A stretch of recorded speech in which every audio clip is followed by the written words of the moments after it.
For more than 60 years, Marilyn Monroe's final hours have been surrounded by mystery, speculation, and carefully controlled narratives. Official reports offered simple explanations, but those explanations never fully satisfied the public or the people who were closest to what really happened. Among them was someone rarely discussed, someone who wasn't a Hollywood insider, a studio executive, or a celebrity friend. It was her neighbor. And according to later accounts, that neighbor saw and heard far more than history ever acknowledged. On the night Marilyn died, the area around her home was anything but quiet. Lights flickered on and off. Cars arrived at unusual hours. Voices carried through the stillness of the neighborhood, while the world would later be told that Marilyn spent her final moments alone. Those nearby recalled movement, tension, and activity that simply didn't match the official story. For years, these observations were dismissed as rumor or coincidence, but they never fully disappeared. What makes the neighbor's account so unsettling is its consistency. Over time, details remain the same. The timing, the strange behavior, the sense that something wasn't right. These weren't dramatic accusations or wild theories, just simple observations that raised uncomfortable questions. Why was there so much activity? Why were certain people seen leaving quietly? And why were some details never fully addressed? As decades passed, documents surfaced, testimonies resurfaced, and quiet voices grew louder. Together, they painted a picture far more complicated than the one the public was given. A picture suggesting that Marilyn's final hours may not have been as solitary or as straightforward as history claimed. This story doesn't rely on fantasy or exaggeration. It follows what was seen, what was heard, and what was quietly ignored. And once you hear what Marilyn Monroe's neighbor witnessed that night, it becomes impossible to look at her tragic ending the same way again. Marilyn Monroe's final night has been analyzed, debated, and re-examined more than almost any moment in Hollywood history. Official records describe a quiet evening that ended tragically inside her Brentwood home. Yet, for those who lived nearby, the night did not feel quiet at all. One neighbor in particular later claimed that what unfolded outside Marilyn's house raised questions that were never fully addressed, and those questions lingered long after the headlines faded. The Brentwood neighborhood in the early 1960s was typically calm after dark. Residents were accustomed to stillness, especially late at night. That's why unusual movement stood out. According to later recollections attributed to a nearby resident, lights in Marilyn's home remained on far later than expected. More notably, vehicles were reportedly seen arriving and leaving at irregular hours. This wasn't the kind of traffic neighbors associated with routine visits or casual drop-ins. It felt deliberate, hushed, and oddly coordinated. What made these observations more unsettling was the timing. Marilyn had been struggling emotionally in the weeks leading up to her death. She had stepped away from projects, faced intense media pressure, and felt increasingly isolated. Yet the official version of events suggested she spent her final hours alone.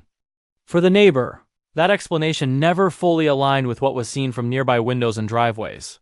The neighbor did not immediately go public. At the time, Marilyn Monroe was not just a person, she was an institution. Questioning the official narrative felt unthinkable.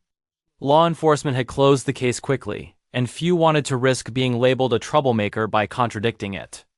So the observations were kept private, shared only in quiet conversations years later, when the weight of secrecy began to feel heavier than the risk of speaking out as time passed. Similar accounts began to surface from others connected indirectly to that night's death. Acquaintances and professionals who noticed inconsistencies in timelines and procedures. The neighbor's observations, once isolated, started to echo broader concerns. Why were certain calls reportedly delayed? Why did some accounts of the night's events differ so sharply depending on who was speaking? And why were key details clarified only after the fact? Importantly, the neighbor's account was not framed as an accusation. There were no dramatic claims or conclusions, only a steady insistence that the night did not unfold as simply as the public was told. The emphasis was always on what was seen and heard, movement, lights, and activity inconsistent with solitude. These details alone were enough to unsettle the clean narrative presented to the world. Hollywood at the time was deeply invested in protecting its image. Marilyn's death threatened to expose uncomfortable truths, not just about her personal struggles, but about the pressures placed on her by an industry that demanded perfection while offering little protection. A straightforward explanation allowed studios, publicists, and institutions to move forward without deeper scrutiny. Complication was inconvenient. The neighbor's silence, in hindsight, reflects that reality. Speaking out would not have changed the outcome, but it might have changed careers, reputations, and lives. So the story remained on the margins, resurfacing only when public interest reignited decades later through books, documentaries, and renewed investigations. What gives the neighbor's account lasting power is its simplicity. There is no attempt to rewrite history, only to remind us that history is often filtered through convenience. When stories are told too quickly, when answers arrive too neatly, important details can be lost or intentionally overlooked. Marilyn Monroe's final hours deserve to be remembered with honesty and care. The neighbor's observations do not claim to solve the mystery, but they challenge us to question whether the full truth was ever explored. And as more overlooked voices come forward, the gap between what was officially recorded and what was quietly witnessed continues to invite deeper reflection. As the neighbor's observations slowly made their way into broader discussions about Marilyn Monroe's final night, attention began shifting from what was officially stated to what may have been quietly overlooked. Investigators at the time relied heavily on a narrow window of information, focusing on conclusions that brought quick closure. But when timelines are examined more closely, the simplicity of that closure becomes harder to accept, especially when compared with accounts from those who were physically nearby. One of the most frequently questioned elements involves the sequence of events during the late evening and early morning hours. Official records describe a controlled linear progression: discovery, notification, and response. Yet neighbors later recalled uncertainty about when exactly certain lights went off, when activity stopped, and when silence finally settled in. These recollections may seem small, but in cases where minutes matter, even minor discrepancies can change the understanding of an entire night. Another point that troubled observers was how quickly the narrative solidified. Within hours, key conclusions were being communicated to the press. For a figure as globally recognized as Marilyn Monroe, speed brought reassurance, but it also brought limitations.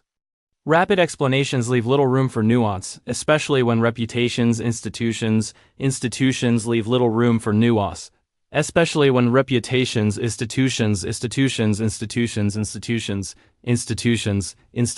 institutions, and public confidence are at stake.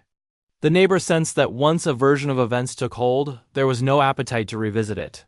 Over the years, researchers and historians noted that certain procedures appeared unusually streamlined. Questions about who arrived when, who made which calls, and how information was shared were often answered vaguely or inconsistently. While none of these details alone overturn an official conclusion, together they create a pattern that feels incomplete. The neighbor's account fits into that pattern not as proof, but as context. What makes this particularly sensitive is the line between curiosity and accusation.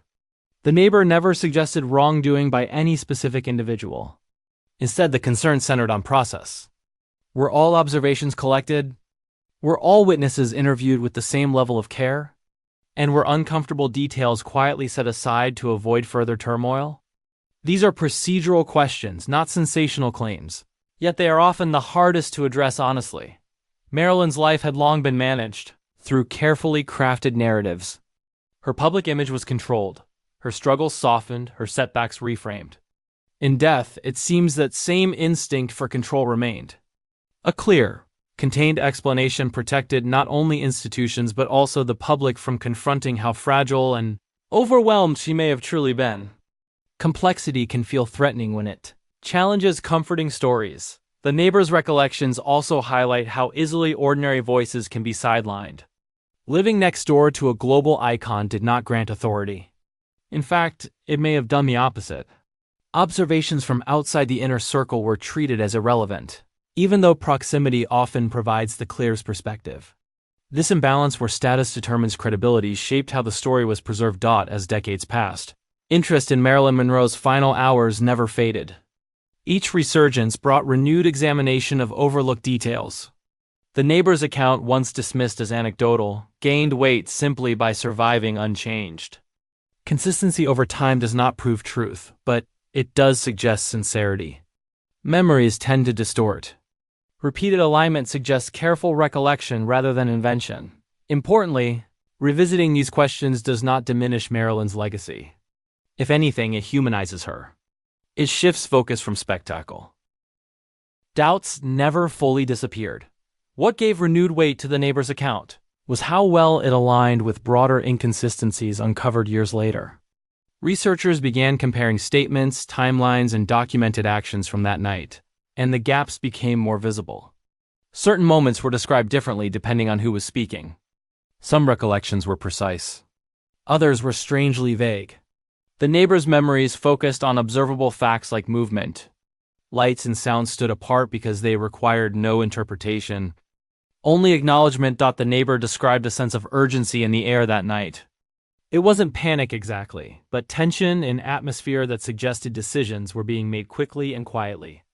This perception conflicted with the idea of a calm, isolated evening. Even without knowing who was involved or why they were there, the neighbor felt instinctively that the situation was more complex than later accounts implied. That instinct never left. Over time, historians began to understand how much influence context played in shaping the official narrative. Marilyn's death occurred at a moment when Hollywood was under intense scrutiny. Scandal, vulnerability, and institutional failure were not topics studios or authorities wanted to amplify. A controlled explanation served many interests at once. It preserved dignity, avoided deeper inquiry, and allowed the industry to move forward without reopening uncomfortable conversations. The neighbor, lacking power or platform, represented the opposite of that control. There was no agenda, no benefit to speaking out, only a lingering discomfort with silence. That discomfort is what eventually surfaced through secondhand accounts, memoirs, and interviews given long after the fact. By then, the stakes were different. Careers were over. Reputations were established. And the fear of consequences had lessened. What's notable is that the neighbor never claimed certainty. There was no insistence on a single alternative explanation. Instead, the message was consistent. The night did not feel empty, simple, or resolved.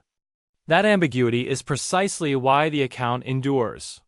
It resists closure, inviting questions rather than answers. In revisiting these details, modern audiences are often struck by how quickly Marilyn's humanity was overshadowed by narrative convenience. She became a headline, then a legend, while the complexity of her final moments was compressed into a few definitive statements. The neighbor's perspective pushes back against that compression. It asks us to consider how many stories are shaped not by what is known, but by what is easiest to accept. There is also a deeper emotional layer to the neighbor's account. Living so close to someone so famous, yet witnessing her vulnerability from a distance, created a lasting sense of responsibility. To have seen signs that didn't fit the official story and to have carried that knowledge quietly left a mark. Speaking out later wasn't about rewriting history, but about honoring truth as it was experienced. As discussions continue, the neighbor's observations serve as a reminder that history is rarely complete. Official records provide structure, but lived experience provides texture. Without both, understanding remains partial. We'll explore how these lingering doubts have reshaped Marilyn Monroe's legacy, not by diminishing it, but by reframing her with greater empathy, nuance, and honesty. Today, Marilyn Monroe's legacy exists in two parallel realities. One is polished, iconic, and endlessly celebrated. The other is quieter, more fragile, and filled with unanswered questions. The neighbor's account belongs firmly in that second reality, not as a definitive explanation, but as a reminder that Marilyn's may never have been fully understood. And perhaps that uncertainty is exactly what keeps her story alive. As time passes, the urgency to protect reputations and institutions fades, leaving space for reflection rather than defense. In that space, voices once considered inconvenient gain new relevance.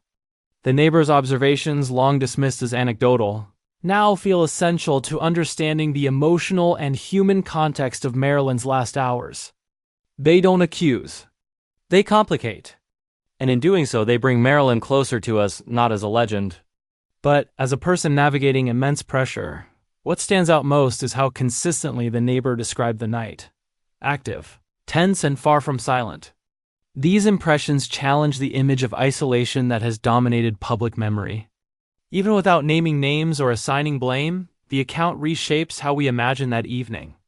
It suggests that Marilyn's final moments unfolded within a web of activity and decision-making, not solitude.